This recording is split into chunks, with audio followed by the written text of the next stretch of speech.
తులసి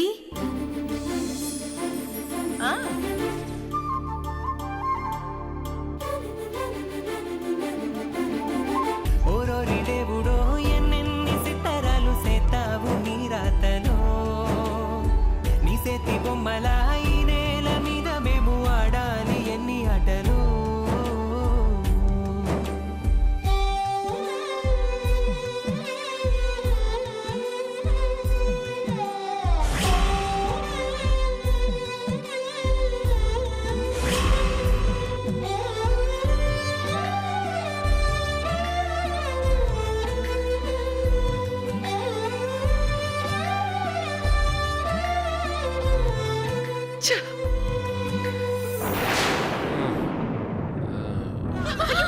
జ్యోతి జ్యోతి రే రే జ్యోతి రే జ్యోతి రే జ్యోతి లేరా రే జ్యోతి రే రే జ్యోతి రే జ్యోతి జ్యోతి రే రే జ్యోతి ఏంట్రా తాగొచ్చవా ఏంట్రా ఈ అలవాటు రే ఎప్పుడు లేంది నీకు చెత్త అలవాటు ఏంట్రా నువ్వు అసలు మనిషివేనా అన్నయ్య మందు మనుషులే తాగుతారు జంతువులు కాదు లక్ష్మి నా లక్ష్మి పదే పదే గుర్తుకొచ్చి నా బుర్ర బద్దలైపోతుంది మర్చిపోవడానికి నాకు ఇంతకంటే వేరే మార్గం దొరకలేదు తల్లిదండ్రులంటే భయం లేకుండా అన్నా వదినలున్నారన్న గౌరవం లేకుండా ఇలా తాగి ఇంటికి రావడం ఎంత తప్పు నీకు తెలియడం లేదా? ప్రేమిస్తే తప్పు, మందు తాగితే తప్పే, లేటుగా ఇంటికి వచ్చినా తప్పే. అన్నీ తప్పులే అంటే ఇంక మనిషి జీవితమే తప్పు, అసలు మనిషిగా పుట్టడమే తప్పు. తాగొచ్చి నీ ఇష్టానికి వాగుతున్నావేంట్రా? అమ్మని ఎంత బాధపడుతున్నావో నీకు అర్థమవుతుందా? మై డియర్ అన్నయ్య, నేనెవరిని బాధ పెట్టాలనుకోవడం లేదు. నా బాధ నేనే పడుతున్నాను, నేనే భరిస్తున్నాను, నేనే కుమిలిపోతాను. మీరెవరు చెయ్యి అందించకండి, నా కన్నీళ్ళు తొడవకండి, నా బాధ ఎవరు పంచుకోకండి. ఇలా ఇంటిల్లి పాది నా కోసం ఎదురు చూడకండి. రే జ్యోతి, ఏం మాట్లాడుతున్నావురా? నీకోసం ఎదురు చూడకూడదా? నీ బాధను ఎవరు పంచుకోవాల్సిన అవసరం లేదా? కొట్టానంటే పళ్ళు రాలిపోతాయి. అయినా నువ్వేంటమ్మా వాణ్ణి కొట్టకుండా అంత సాఫ్ట్గా మాట్లాడుతున్నావు? అరే ఈశ్వరన్నయ్య, పెద్దన్నయ్య కంటే నీకంటే తర్వాత పుట్టినోడిని కదా, చిన్నోడిని కదా, అందుకే నేనంటే మీకు చిన్న చూపు. కొట్టండి, అందరూ అందరూ కొట్టండి. నన్ను చంపేయాలన్నంత కోపం మీకు వచ్చినా ఏం పర్లేదు, చంపేయండి. ఈ ప్రేమలు గొడవల్లో లేని ప్రశాంతత చావులో అయినా ఉంటుందేమో, ప్రశాంతంగా పోతాను. ఏంట్రా, నీకేమైనా పిచ్చి పట్టిందా? నోటుకొచ్చినట్టు ఇలా వాగుతున్నావు. అమ్మ ముందు చావు గురించి పిల్లలు మాట్లాడడం ఏంట్రా? మనవి కాని బంధాల కోసం మనం ఎంత వెంటపడినా ప్రయోజనం ఉండదని నీకు నచ్చ చెప్తే మా మాటలన్నీ నువ్వు చెవికెక్కించుకోలేదు. నీ పాటికి నువ్వు కుమిలిపోతూ నలిగిపోతూ నీ ఇష్టానికి ప్రవర్తిస్తున్నావు. ఈరోజు ఏకంగా తాగి ఇంటికొచ్చావు. చదువుకున్నవాడివి, గౌరవంగా జాబ్ చేసుకుంటున్నవాడివి, నీ బుద్ధి ఇంత బలహీనంగా ఉందేంట్రా? జ్యోతి, అత్తయ్య గారు అన్నట్టు రాతలో లేని బంధం కోసం వెంపర్లాడ్డం ఎందుకు? కొత్తగా ఈ అలవాటు చేసుకునే బదులు లక్ష్మిని మర్చిపోవచ్చు కదా. వదినా, తాగి వాగుతున్నాను అనుకోపోతే ఒక విషయం చెప్తాను వినండి. 1000 సంతోషాలని ఒక్క బాధ చెరిపేస్తుంది, 1000 ఆశల్ని ఒక్క నిరాశ చంపేస్తుంది. నా జీవితంలో ఒకే ఒక్క సంతోషం, ఆశ లక్ష్మి మాత్రమే. అలాంటి లక్ష్మి విషయంలో నా ఫ్యామిలీ మొత్తం నన్ను తప్పుపడుతుంది. నా బాధ ఇంకెవరితో చెప్పుకోవాలి? రే జ్యోతి, ఇక్కడ అందరికీ నీ బాధ తెలుసురా. నీ ఆశ, సంతోషం అన్ని లక్ష్మి అని నువ్వు ఎన్నిసార్లు చెప్పినా అది లక్ష్మి పెళ్లికి ముందు మాత్రమే చెల్లుతుంది. కానీ లక్ష్మికి పెళ్ళైపోయిందిరా. లక్ష్మి మెళ్ళ ఒకరు తాళి కట్టాక కూడా నువ్వు లక్ష్మి మీద అదే ఆశతో ఉండడం లక్ష్మియే కావాలని కోరుకోవడం క్షమించరాని తప్పే అవుతుంది తప్ప న్యాయం అనిపించుకోదురా. అంటే నేను న్యాయం కాదు, నేను ఆశపడ్డం అన్యాయం. గొప్ప గొప్ప ప్రేమలన్నీ విఫలమయ్యాయి, చరిత్రలో మిగిలిపోయాయని, నా ప్రేమ కూడా అలాగే సమాధి కట్టేయాలని అందరూ డిసైడ్ అయిపోయారు. ఆ? ప్రేమించడానికి ఒక మనసు, మర్చిపోయి కొత్తగా ఆలోచించడానికి ఇంకొక మనసు. ఆ దేవుడిస్తే ఇంకా బాగుండేది. ఇంకెందుకు ఆలస్యం? కట్టేయండి, నా ప్రేమకి సమాధి కట్టేయండి. నా ప్రేమ అనే సమాధిలో నన్ను కూడా ఉంచేయండి, పీడాకు వదిలిపోతుంది. రేయ్! ఏం మాట్లాడుతున్నావురా? హ? కన్న తల్లి ముందు చావు గురించి మాట్లాడుకురా అంటే ఎలా మాట్లాడుతున్నావురా? హ? మనసును అదుపులో ఉంచుకోవాల్సింది పోయి చెడు వ్యసనాలకు బానిసైతే పేరు పరువు మొత్తం జీవితమే నాశనం అయిపోతుందిరా. ఇంకా నాశనం అయ్యేదేముంది? నా జీవితం ఎప్పుడో నాశనం అయిపోయింది. అమ్మా, వీడికి మందు బాగా ఎక్కువైంది. అన్నయ్య, వెళ్ళి బకెట్తో నీళ్లు తీసుకురా. రే కూర్చోరా, రే కూర్చో, కూర్చో, వద్దు. కూర్చో, కూర్చోరా.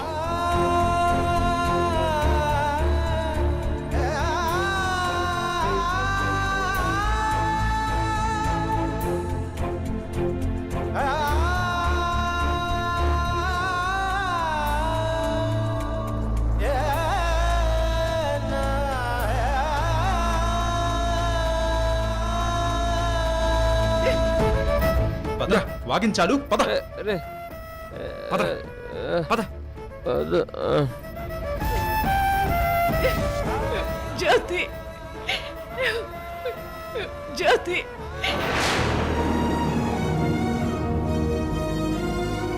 అయ్యో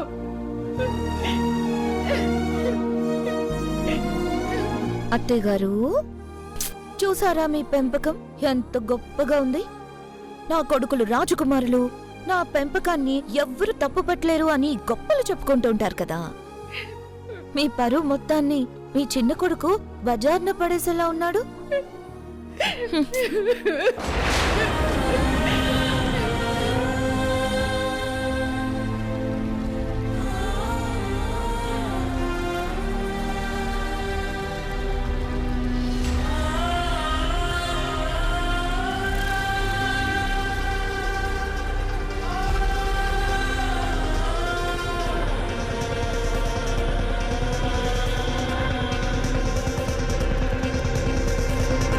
వెళ్ళిపోతోంది ప్రాణమే, కనబడుతోంది శూన్యమే, వదిలనుతోంది గాయమే, కన్నీటి జ్ఞాపకమే, వెలివేసింది కాలమే. నిజమేనే చెబుతున్నా, ఏదేమైనా నా ప్రాణం నీదంటున్నా. వెళ్ళకే, వదిలెళ్ళకే, నా గుండెని దాచేసిలా.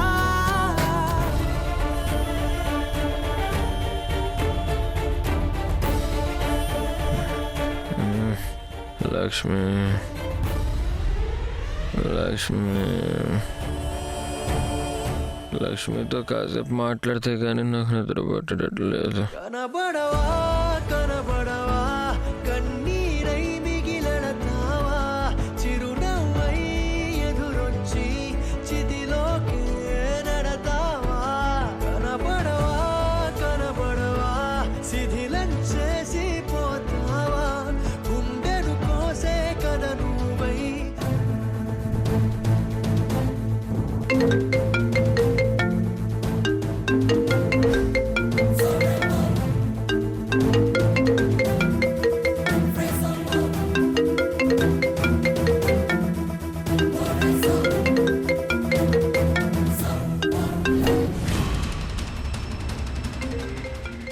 లవ్ ఈజ్ బ్లైండ్ అంటారా?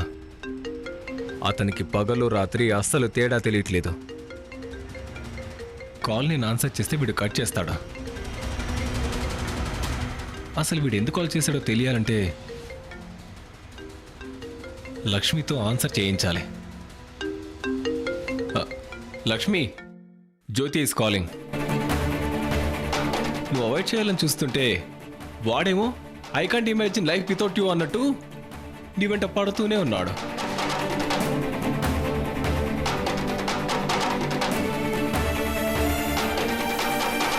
లక్ష్మి ఎందుకు ఫోన్ లిఫ్ట్ చేయట్లేదు?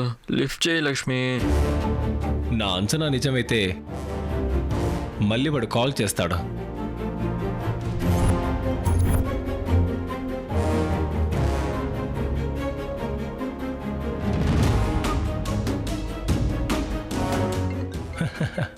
ఎస్, వాడు చేశాడు. ఆన్సర్ చేయ లక్ష్మి, మాట్లాడు. నేను ఎదురుగా ఉండగా వాడితో మాట్లాడడం నీకు ఇబ్బందిగా ఉంటుంది కదా, అలా నువ్వేం ఫీల్ అవ్వాల్సిన అవసరం లేదు. కమాన్ లక్ష్మి, ఇప్పుడు నువ్వు ఆన్సర్ చేయకపోతే వాడు మళ్ళీ మళ్ళీ చేస్తూనే ఉంటాడు. మాట్లాడమని చెప్తున్నాను కదా, ఆన్సర్ చెయ్యి, మాట్లాడు.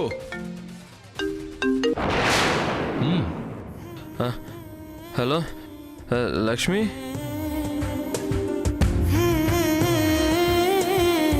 హలో లక్ష్మి, కాల్ ఆన్సర్ చేసి మాట్లాడవేంటి లక్ష్మి? మాట్లాడు మాట్లాడు. హలో,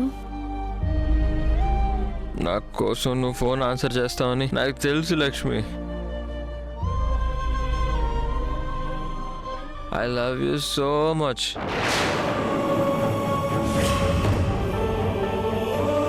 రే జ్యోతి, నోటికొచ్చినట్టు వాగకు. ఎందుకు ఫోన్ చేసావో చెప్పు. నీతో మాట్లాడడానికే కాల్ చేశా. నువ్వు డ్రింక్ చేసావు కదా? నేను 2 ముక్కలు మాట్లాడాను లేదు, నీకు వెంటనే తెలిసిపోయింది. అవును లక్ష్మి, నేను తాగాను.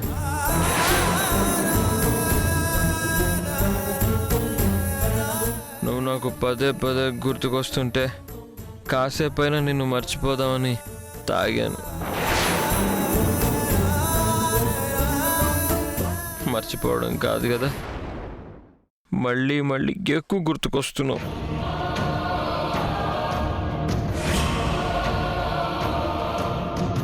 అన్నట్టు నీకు 5 రోజులు గడువు ఇచ్చాను, అంటే 24x5 120 అవర్స్. అందులో ఎన్ని గంటలు గడిచిపోయాయో కౌంట్ చేసుకో.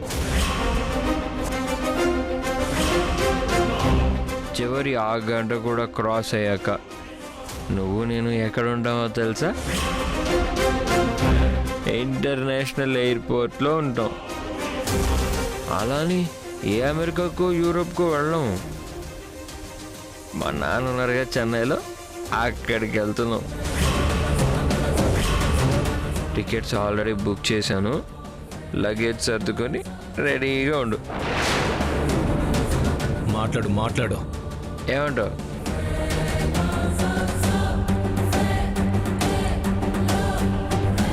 మాట్లాడు లక్ష్మి.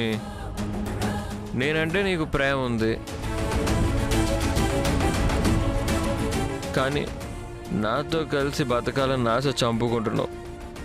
ఎందుకంటే మధ్యలో దూరి సంజయ్ నీ మెడలో తాళి కట్టాడు.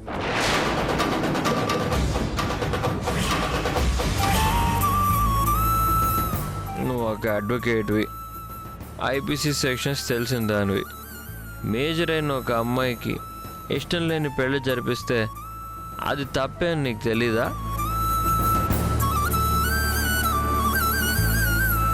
నా కోసం నువ్వు రావాలి. వస్తావు కదా? నా కోసం ఒక ముద్ద ఇవ్వా ప్లీజ్.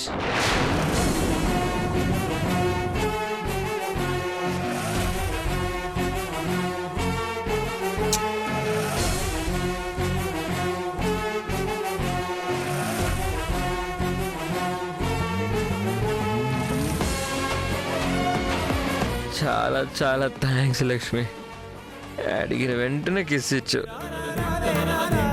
నేనంటే నీకు చెప్పలేనంత ఇష్టమని నాకు తెలుసు. తాగిన మైకంలో నువ్వేం మాట్లాడుతున్నావో నీకు అర్థం కావడం లేదు. మరి అదిగో ఫోన్ పెట్టేయ్. లక్ష్మి లక్ష్మి, నేను తాగినా వాగినా చచ్చినా బతికినా అంతా నీ ప్రేమ కోసమే. నాకు నువ్వు కావాలి లక్ష్మి. దయచేసి నాకు అన్యాయం చేయకు. నన్ను పిచ్చోని చేయకు. Hello Lakshmi, Lakshmi, I love you Lakshmi. నాకు ద్రోహం చేయకు.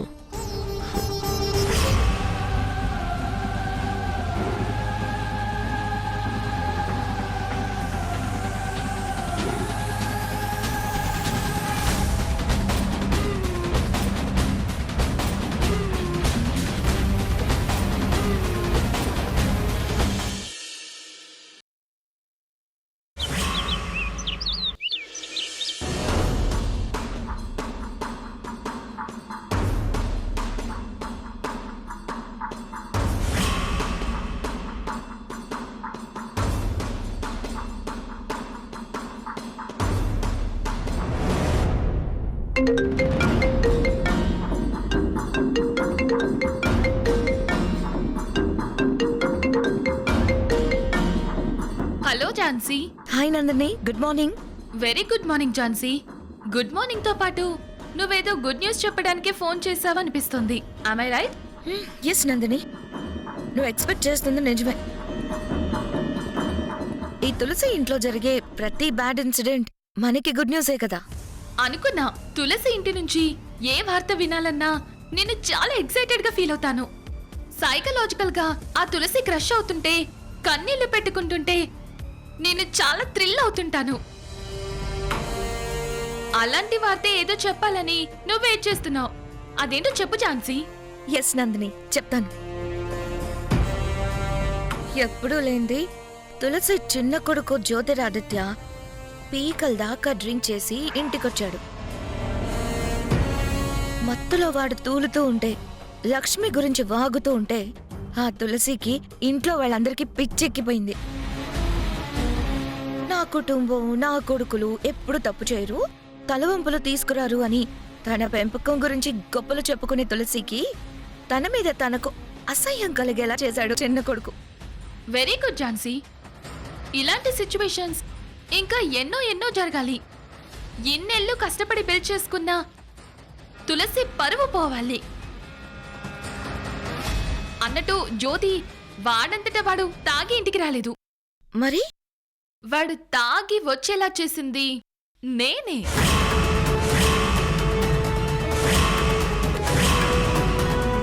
నువ్వా?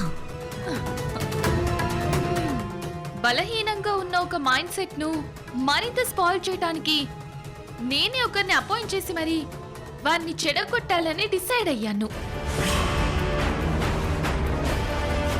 వాడికి లేని చెడు అలవాట్లను వాడికి హాబీగా మార్చాలని చూస్తున్నాను. తులసి అనే చెట్టును వేళ్లతో సహా పీకి పారేయాలని ఒక్కో కొమ్మ నరుక్కుంటూ వస్తున్నాను.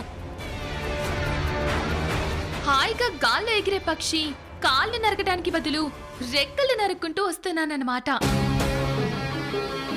అప్పుడు నేనేంటో ఆ తులసికి తెలుస్తుంది. తన మీద నాకున్న కోపం, ప్రతీకారం చల్లారుతుంది. Very good Nandini. పనిలో పని నువ్వు ఇంకో కొమ్ముని కూడా నరకాలి. నీ ఉద్దేశం? పెద్ద కోడల్ని అంటూ ఇక్కడ నన్ను చాలా ఇరిటేట్ చేస్తున్నా నా పియ్య రేవతి ఉంది కదా, నా తోటి కోడలు. దాన్ని అస్సలు భరించలేకపోతున్నాను. దాన్ని ఇంట్లో నుంచి వెళ్ళగొట్టడానికి 2 సార్లు ట్రై చేసి కూడా ఫెయిల్ అయ్యాను. నీ దగ్గర ఏదైనా ఐడియా ఉంటే ఇవ్వు, వెళ్ళగొట్టేద్దాం. అప్పుడు నాకు ఇక్కడ చాలా ప్రశాంతంగా ఉంటుంది. ఝాన్సీ, ఆ తులసి అండ చూసుకొని రేవతి రెచ్చిపోతుందని చెప్పావు కదా. ఇప్పుడు ఆ తులసి మానసికంగా నలిగిపోతుంటే రేవతి పొగరు కూడా చాలా వరకు తగ్గుతుంది. సరే, నువ్వన్నట్టే ప్లాన్ చేద్దాం. Don't worry. అలాగే నందిని, నేను తర్వాత కాల్ చేస్తాను. బాయ్.